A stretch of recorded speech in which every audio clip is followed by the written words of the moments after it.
हस्तमुद्रा क्रमांक 42.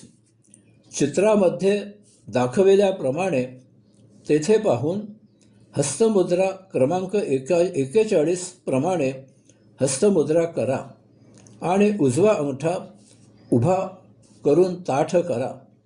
सप्तचक्रावर महामंत्राचा जप करा. अशा प्रकारे हस्तमुद्रा केलेल्या स्थितीत पुढे करून दाखविल्याप्रमाणे आपल्या शरीरातील 7 चक्रांवर प्रत्येक चक्रावर एक याप्रमाणे महामंत्राचा जप करा. ओम तत्सत्त्वमसि. ओम तत्सत्त्वमसि. ओम तत्सत्त्वमसि. ओम तत्सत्त्वमसि. ओम तत्सत्त्वमसि. ओम तत्सत्त्वमसि.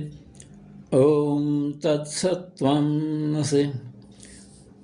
अशा प्रकारे जप करून झाल्यावर लगेचच पुढील मुद्रा करायला घ्या.